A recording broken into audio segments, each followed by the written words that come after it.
नमस्कार, मैं हूं आपके साथ अलीम अतहर। अपना बिहार की शुरुआत बिहार के सियासत की बड़ी खबर से करते हैं। स्पीकर से मिले हैं सीएम नीतीश कुमार।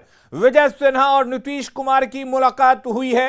बंद कमरे में दोनों की मुलाकात हुई है। बड़ी खबर आपको बता दें, स्पीकर विजय सिन्हा से मुख्यमंत्री नीतीश कुमार की मुलाकात हुई है। बंद कमरे में यह मुलाकात हुई है। शैलेंद्र हमारे साथ जुड़े हुए हैं। शैलेंद्र, इस मुलाकात के मायने क्या हो सकते हैं?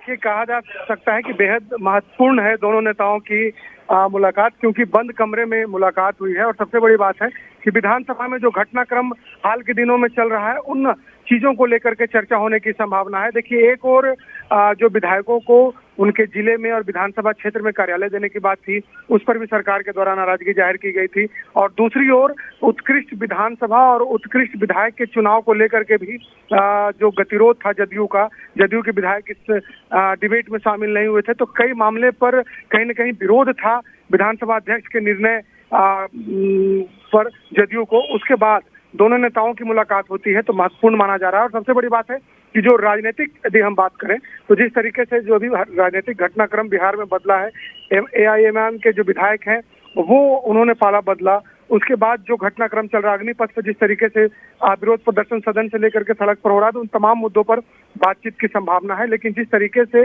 उत्कृष्ट विधायक और उत्कृष्ट विधानसभा चुने जाने की बात थी, जिस पर जदयू ने नाराजगी जाहिर की थी, माना जा रहा है कि इस मसले पर भी मुख्यमंत्री नीतीश कुमार और विधानसभा के अध्यक्ष विजय सिन्हा में बंद कमरे में बातचीत हुई है। जी, यानी कि देखा जाए तो इस मुलाकात की अहमियत बिहार की सियासत में काफी अहम हो सकती है, क्योंकि जिस तरीके से आरजेडी अब सबसे बड़ी पार्टी बन चुकी है विधानसभा में।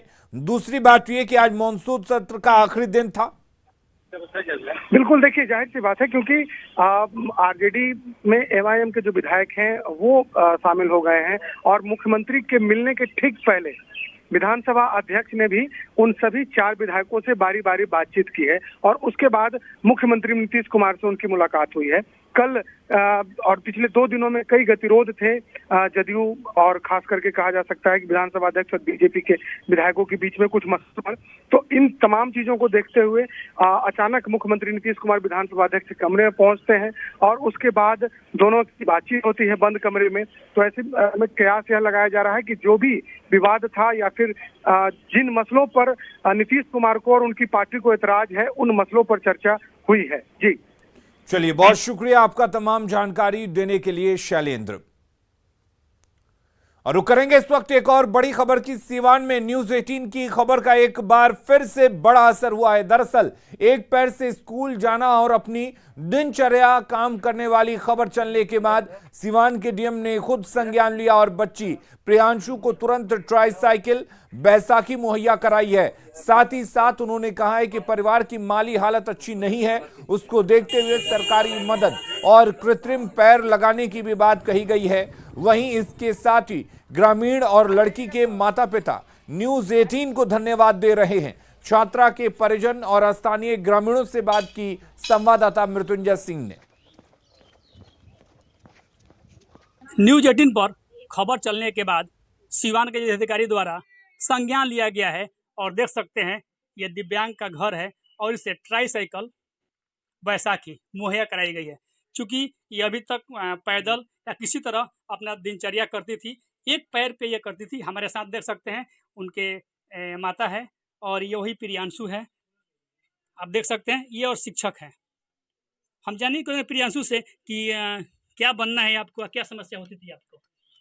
सर, हमको डॉक्टर बनना है। हमको समस्या आती थी कि हमको बहुत ही तकलीफ होता था एक पैर से पैदल जाने में। अब क्या क्या मिला है आपको? साइकिल, एक बैसाखी अब मिला क्या है। चाह रहे हैं? सर, मैं कृत्य चाहती हूँ कि मेरा पैर बना दे। हमारे साथ इस बच्ची के माता जाने की कोशिश करेंगे। क्या कहेंगे आप, क्या मांगे सरकार से आपकी या प्रशासन से? सरकार से, प्रशासन से पहले तो इसका स्कूल से पहले बहुत सहयोग मिला है, इसको टीचर बहुत सहयोग दिए हैं, उसी से सब आगा कार्यक्रम बढ़ रहा है। हमारे चैनल से आपकी बात हुई, क्या कहेंगे? उसके लिए बहुत बहुत सा धन्यवाद। अब क्या चाह रहे हैं कि बेटी को क्या मिले? बेटी के ये चाह रहे हैं कि उसको पैर बन जाए। और क्या पढ़ने में ये कैसी है और क्या क्या चाह रहे हैं कि ताकि कैसे काम करती थी? पढ़ने में तो उसका टीचर आगे बढ़ा रहे हैं कि लड़की पढ़ लिख जाए, कुछ हो जाए। तो देख सकते हैं एक पैर से काफ़ी समस्या होती थी। ये इनके शिक्षक है जो काफ़ी ये भी दिव्यांग हैं और इसको चाहते हैं कि ये नाम रोशन करे। क्या कहेंगे आप? सर हम यही कहेंगे कि हमारे विद्यालय परिवार की तरफ से इसको पूर्ण सहयोग दिया जाता है। हम यही आशा रखते हैं, यही विश्वास रखते हैं कि ये अपने डॉक्टर बनकर कामयाब हो, यहाँ के जनता के नाम रोशन करे, हमारे विद्यालय परिवार का नाम रोशन हमने करे। खबर दिखाई थी और बात भी जी। हुआ था माता पिता से, क्या जी। कहेंगे? माता पिता से बात हुआ था, इसके लिए सर आपको बहुत बहुत धन्यवाद कि आप लोग यहाँ आए और इसके मदद में आप लोग दिल से लगे हुए हैं। इससे जहां परिवार के लोग खुश हैं, वहीं जो गांव के लोग हैं वो न्यूज़ 18 को धन्यवाद दे रहे हैं। मृत्युंजय कुमार सिंह, न्यूज़ 18 सिवान। अगली खबर मुजफ्फरपुर से, जहां पर सेक्स रैकेट का खुलासा हुआ है। पुलिस ने रैकेट के मास्टरमाइंड समेत 3 लोगों को गिरफ्तार किया है। अहियापुर के झपाहा बाजार में एक घर में लड़की से जबरन देह व्यापार कराया जा रहा था। जब पुलिस ने छापेमारी की तो वहां 3 महिलाएं और 1 पुरुष मिले। लड़की ने बताया कि उसे जबरन देह व्यापार कराया जा रहा था। गिरफ्तार की गई मास्टरमाइंड के पास से कई लोगों के फोन नंबर भी मिले हैं।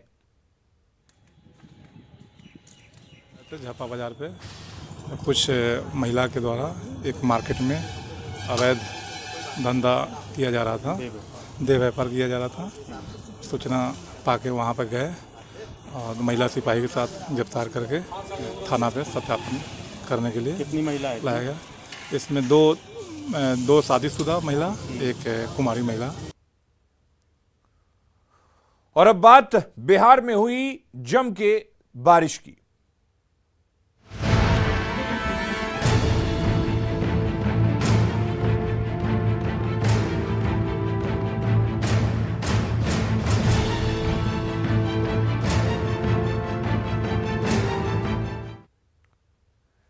तो बिहार में बदरा जमकर बरसे हैं और इस पर हम आपको अपडेट दे दें। 72 घंटे के लिए मौसम विभाग ने अलर्ट जारी किया है। आंधी ठनका के साथ बारिश की चेतावनी दी गई है। राज्य के सभी जिलों के लिए अलर्ट जारी किया गया है। पिछले 24 घंटे में 37.9 mm बारिश हुई है और रिकॉर्ड से सामान्य से 254% अधिक बारिश हुई है। पटना में 4.4 mm बारिश हुई है। सबसे अधिक बारिश अररिया में 134.5 mm रिकॉर्ड की गई है। अगले 24 घंटे में 26 जिलों के लिए भारी बारिश की चेतावनी है। पटना, शेखपुरा, गया, नालंदा, जहानाबाद, नवादा, बेगूसराय, लखीसराय, बक्सर, रोहतास, भभुआ, औरंगाबाद, अरवल, सीतामढ़ी, मधुबनी, मुजफ्फरपुर, दरभंगा, वैशाली, शिवहर, समस्तीपुर, पश्चिम चंपारण, पूर्वी चंपारण, सीवान, सारण, गोपालगंज के लिए यह अलर्ट जारी किया गया है।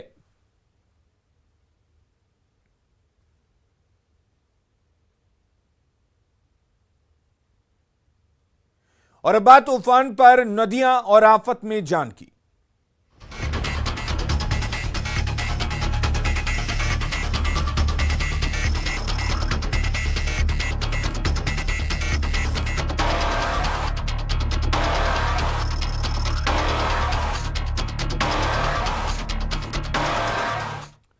बाढ़ और कटाव का भागलपुर से गहरा नाता रहा है। हर साल गंगा किनारे बसे भागलपुर के कई गांव के दर्जनों घर नदियों में समा जाते हैं और इस वर्ष भी समय से पहले कोसी नदी ने विकराल रूप धारण कर लिया है। जिले के नवगछिया अनुमंडल क्षेत्र के बिहपुर के कहारपुर में इस वर्ष भी कोसी कहर बनकर टूट रही है। आलम यह है कि दर्जनों घर, स्वास्थ्य केंद्र, नल जल योजना की टंकी कोसी में समा चुकी है। अब विषहरी मंदिर के पास धीरे धीरे कोसी की धारा बढ़ रही है, जिसके बाद मंदिर के अस्तित्व पर खतरा मंडराने लगा है। हर घंटे जमीन और घर का हिस्सा कटकर कोसी में समाता जा रहा है। वहीं गांव के लोग अब खुद से अपना घर तोड़कर एक एक ईंट बचाने की जद्दोजहद। वहीं डीएम की माने तो वो गांव की नदी के किनारे है। वहां की भौगोलिक परिस्थिति थोड़ी सी मुश्किल है, कठिन है और इस कारण परेशानी होती है। इस बार भी वहां कटाव हो रहा है। कोई यहाँ देखने वाला नहीं है। गांव घर सब जा रहा है सबको। कोई नेता, कोई सरकार, कोई मुखिया अभी तक यहाँ पर नहीं आया है कोई इस गांव में देखने के लिए कि कट रहा है। उसका कोई मदद, कोई एक बोरा बालू, कहीं पत्थर, कहीं कुछ नहीं हो रहा है यहाँ सर। वो बिल्कुल नदी के किनारे पे बसा हुआ, आप भी जानते हैं कि वो छोटी छोटी सी बस्ती है, गांव है, तो उसमें अभियंता लगातार देख रहे हैं। पिछली बार भी जो है वो टीम आई थी और उन्होंने एसेस भी किया था कि किस तरह से काम कराया जाए। तो जो भी बचा हुआ काम है उसको हम लोग फ्लड फाइटिंग के माध्यम से कराएंगे और हम लोगों का प्रयास रहेगा कि कम से कम कटाव हो।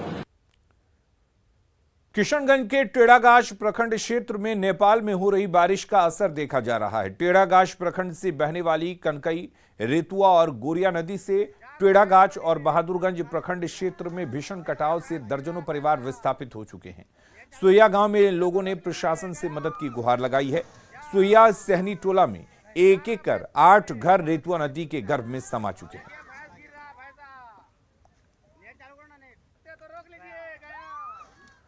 और इधर अररिया में परमान नदी खतरे के निशान के ऊपर बह रही है। जिला मुख्यालय से सटे परमान नदी का पानी अब शहर के वार्ड नंबर 23 तक पहुंच गया है। यहां नानू बाबा की कुटिया तक पानी पहुंच चुका है।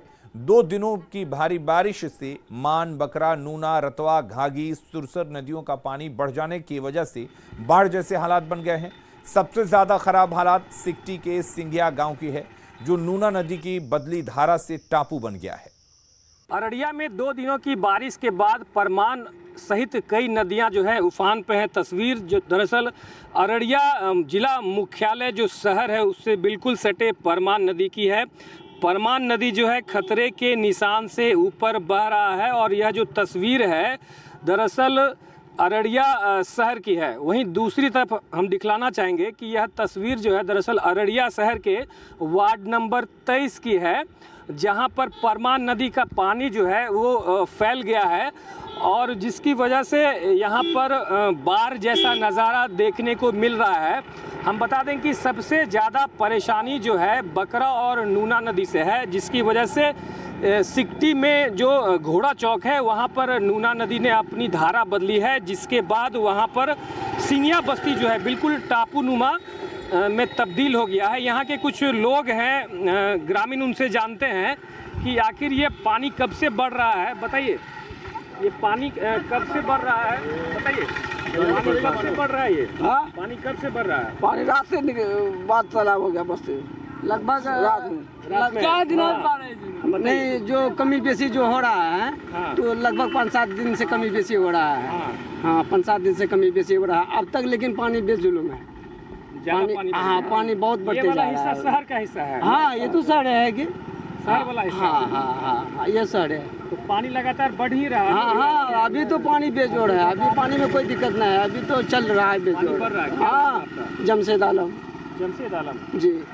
ये बताइए कि क्या परेशानी हो रही है यहाँ पर? आप लोग का गांव का क्या हालत उधर? गांव का अभी बहुत दिक्कत है। कौन सा गांव है? खड़िया बस्ती, त्रिशुलिया घाट, वार्ड नंबर 3। हाँ, क्या स्थिति है उधर? उधर खराब स्थिति है, जानवर के लिए मवेशी माल जाल जो है कि चारा नहीं ले जा रहा है। हाँ, ऊंचे जगह पर ले जा रहा है। जो सबसे ज़्यादा जो प्रभावित इलाका है वो नेपाल बॉर्डर का सिकटी है, जहां पर नूना नदी जो है कहर बरपा रही है। सतीश कुमार, न्यूज़ 18, अररिया। बिहार में बाढ़ से तबाही शुरू हो गई है। कई जिलों में बाढ़ का पानी प्रवेश कर चुका है। लोग सुरक्षित जगहों पर पलायन को मजबूर हैं। और ये तस्वीरें आप देख सकते हैं किस तरह से नदियां उफान पर हैं। कटिहार, किशनगंज, सीतामढ़ी, पूर्णिया और बगहा की तस्वीर है। आप देखकर अंदाजा लगा सकते हैं कि मानसून की शुरुआत में ही क्या हाल हुआ है, किस तरह से नदियां उफान पर हैं और कई नदियों ने आसपास के इलाकों में कटाव भी शुरू कर दिया है। और सहरसा से आ रही बड़ी खबर का रुख करते हैं, जहां पर 50 लाख रुपए की शराब बरामद की गई है। पटुआहा में ट्रक से शराब बरामद की गई है। 657 कार्टन शराब बरामद की गई है। बिहार में शराबबंदी कानून लागू है, इसके बावजूद जो है शराब कारोबारी जो है नया तरीका जो है अपना रहे हैं शराब तस्करी के लिए। आप देख सकते हैं राजस्थान नंबर जो है ट्रक से जो है यहाँ पे जो भारी मात्रा में शराब बरामद किया गया है और ये सदर थाना की बड़ी उपलब्धि है। आप देख सकते हैं इसमें नया जो है आप देख सकते हैं बोल्डर जो है लोड किया गया था। इसमें नया तरीका अपनाया गया है और इसमें जो है तहखाना बना करके जो है शराब तस्करी की जा रही थी। आप देख सकते हैं साफ तौर पर यह सदर थाना में जो ट्रक लगी हुई है इसमें इसमें जो है भारी मात्रा में जो है शराब बरामद किया गया है और 600 जो है 57 पेटी जो है बरामद की गई। आप देख सकते हैं ये जो है ये तहखाना बनाया गया था, इसके ऊपर में जो है अभी जो है बोल्डर लदा हुआ है और अभी भी जो है कि यहाँ पे जो है इसकी जो है गिनती जारी है और लीटर का जो है अब तक जो है ये नहीं हो पाया है और पुलिस जो है पूरे मामले की जांच में लगी है। और आप साफ तौर पर देख सकते हैं किस तरह से जो है लोग शराब तस्कर जो है इसमें नया तरीका अपना रहे हैं, बोल्डर लोड करके जो है शराब तस्करी करें। न्यूज़ 18 के लिए सहरसा से कुमार अनुभव। और लखीसराय से आ रही बड़ी खबर का रुख करते हैं, जहां पर लापता छात्र का शव मिला है। हलसी के साड़माफ गांव की घटना बताई जा रही है। सड़क किनारे ये शव मिला है। हत्यारों ने आंख को भी नुकसान पहुंचाया है, यानी कि छात्र के आंख को नुकसान पहुंचाया गया है। शव मिलने से पूरे घर में कोहराम मचा हुआ है। तस्वीरों में आप देख सकते हैं किस तरह से पूरे गांव में कोहराम मचा हुआ है। घर के लोग रो रहे हैं, बिलख रहे हैं और छात्र का शव सड़क के किनारे मिला है। ये छात्र लापता बताया जा रहा है। लाश निकाला गया है तो लाश में देखते हैं खून निकल रहा है। अगर ये घटना अगर रात में होता तो लाश फूल जाता पानी से। कुल मिलाकर लग रहा कि हत्या है। कुल मिलाकर कहा जाता हत्या जैसा। हाँ, एकदम हत्या हुआ है। वैशाली में शातिर अपराधियों के गैंग ने एक बड़े शोरूम को निशाना बनाया। लोहे के शटर को काटकर सुराख बनाया और उसके अंदर घुसकर काउंटर में ठूसा हुआ कैश उड़ा लिया। चोरों की एक एक करतूत सीसीटीवी कैमरे में कैद हो गई। इन्हीं तस्वीरों के जरिए वैशाली पुलिस लुटेरों को दबोचने की फिराक में जुटी हुई है। आधी रात को जब पूरा हाजीपुर निंदिया रानी की आगोश में है तो लुटेरों का गैंग बड़ी वारदात को अंजाम देने के लिए सड़क पर निकला है। ये देखिए, ये है अपराधी नंबर 1, अपराधी नंबर 2, अपराधी नंबर 3, अपराधी नंबर 4 और अपराधी नंबर 5। रास्ता साफ था, पुलिस पेट्रोलिंग का आता पता नहीं था। शातिर गैंग ने बाइक शोरूम की शटर उखाड़ी, सुराख से अंदर घुसे और एक्शन में आ गए। कोना कोना छान मारते रहे और काउंटर को निशाना बनाने लगे। एक दराज खोली तो नोटों की गड्डियां हाथ लगी, दूसरा दराज भी कैश उगलने लगा, पर तीसरा दराज टस से मस नहीं हो रहा था तो अपराधी ने नुकीली औजार निकाली और उसे दराज पर भिड़ाने लगा। जैसे ही उसका गेट खुला, उसमें रखे कैश बटोर कर ये शातिर लुटेरा रफ्फू चक्कर हो गया। सीसीटीवी फुटेज जो आप खंगाले हैं उसमें कितने लोग नजर आ रहे हैं? 6 लोग नजर आ रहे हैं। हालांकि एक ही लोग अंदर मतलब दिख रहा है, लेकिन बाकी सब व्यक्ति बाहर थे। क्लियर दिख रहा है किसी आदमी भागते समय। शोरूम के अंदर एक और चमचमाती फटफटिया की कतार लगी हुई थी तो सामने वाले काउंटर का दराज कैश से अटा पड़ा था। ये लुटेरा जैसे ही शटर के सुराख से अंदर आया, काउंटर पर निगाहें जाते ही उसकी बाछें खिल गईं। एक एक दराज खोलता गया और उसमें रखा नोट बटोरता गया। जो दराज आसानी से नहीं खुली, उस पर नुकीले औजार से वार करने लगा और जैसे ही वो दराज खुली, वैसे ही उसने उससे भी नोटों की गड्डियां निकाल ली। 80,000 रुपए से भी ज्यादा कैश बटोर कर ये शातिर अपराधी वहां से भाग निकला, पर उसकी एक एक हरकत दुकान के सीसीटीवी कैमरे में कैद हो गई। कैश कितना ले गया चोर? लगभग 80,000 के आसपास करीब। और कुछ नहीं ले गया? और कुछ नहीं। थाने को सूचना दिए हैं? थाना को सूचना दिया गया है। थाने के लोग यहाँ आए थे। वैशाली के सबसे बड़े शोरूम में हुई सनसनीखेज चोरी की इन तस्वीरों ने व्यवसायियों की नींद उड़ा कर रख दी है तो वैशाली पुलिस की कार्यशैली पर भी गंभीर सवाल खड़े कर दिए हैं। प्रफुल्ल कुमार, न्यूज़ 18 वैशाली। दिल्ली के विज्ञान भवन में पीएम मोदी ने उद्यमी भारत कार्यक्रम में शिरकत की। इस दौरान उन्होंने एमएसएमई के लिए कई नई योजनाओं का शुभारंभ किया और आत्मनिर्भर भारत के लिए एमएसएमई को सबसे जरूरी बताया। बिहार को पहली बार एमएसएमई उद्योग बढ़ाने को लेकर द्वितीय पुरस्कार मिला है। इस मौके पर पीएम मोदी ने कहा कि एमएसएमई के प्रदर्शन को बढ़ाने और तेज करने के लिए आरएएमपी और एक्सपोर्टर की कैपेसिटी बिल्डिंग के लिए सीबीएफटीआई योजना और प्रधानमंत्री रोजगार सृजन कार्यक्रम यानी पीएमईजीपी योजनाओं में बदलाव किए गए हैं। सरकार ने 200 करोड़ तक के टेंडर्स में ग्लोबल टेंडर्स को पर प्रतिबंध लगा दिया है। अब रेहड़ी पटरी वाले लोगों को भी बिना गारंटी के लोन की सुविधा मिल रही है। इस दौरान पीएम मोदी ने कई उद्यमियों को उनके बेहतर प्रदर्शन के लिए पुरस्कार भी दिए। एमएसएमई के उद्यम से ही आत्मनिर्भर भारत अभियान को सिद्धि मिलेगी। हमारे लिए एमएसएमई का मतलब है maximum support to micro, small and medium enterprise. ये जेम पोर्टल की ये ताकत है और ये आपके फायदे के लिए है। आपको इसका जितना फायदा उठा सकते हैं उठाना चाहिए। दूसरा एक महत्वपूर्ण जो निर्णय किया है, 200 करोड़ रुपए तक की सरकारी खरीद में अब ग्लोबल टेंडर नहीं करना, ये हमारी सरकार का निर्णय है। इसका मतलब एक प्रकार से आपके लिए रिजर्वेशन हो गया है वो। और अगली खबर गया से है, जहां भू माफियाओं ने अवैध रूप से जमीन का म्यूटेशन करवाकर भू अर्जन कार्यालय से मुआवजे की राशि हड़प ली। जब यह मामला डीएम के पास पहुंचा तो डीएम ने इसे डीएलओ कार्यालय को सौंप दिया, लेकिन अभी तक कोई ठोस कार्रवाई नहीं की गई है, जिससे पीड़ित परिवार में काफी नाराजगी है। अब एक बार फिर से ये परिवार जिलाधिकारी के पास न्याय पाने के लिए लिखित आवेदन दिया है। दरअसल NH-83 पटना गया डूबी सड़क चौड़ीकरण परियोजना के लिए बोधगया के अमर बीघा में खाता संख्या 80, प्लॉट संख्या 280, 281 की जमीन मनी कुमार पक्ष के नाम से है, लेकिन अशोक राय के पक्ष के लोगों ने फर्जीवाड़ा करते हुए अंचल से म्यूटेशन करवा लिया और अंचल से ही LPC भी बनवा लिया। इसके बाद इस फर्जीवाड़े के बावजूद बगैर जांच पड़ताल के सरकारी मुआवजे की राशि अशोक राय के पक्ष में दे दी गई। पीड़ित पक्ष का आरोप है कि ये सब षड्यंत्र के तहत भू अर्जन कार्यालय से कराया गया है।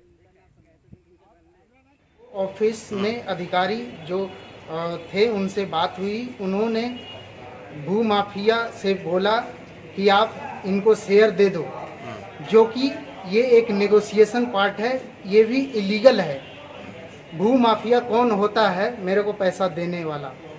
मेरा जमीन अधिग्रहण सरकार किया है, सरकार ही मेरे को एज ए शेयर, जो भी शेयर मेरा बनता है वो भुगतान करेंगे।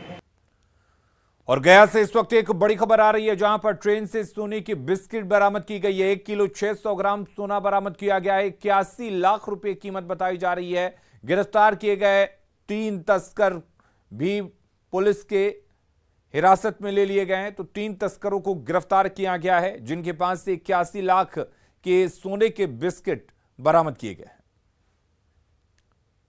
और खबरें लगातार जारी हैं, आप बने रहिए न्यूज़ 18 बिहार झारखंड के साथ।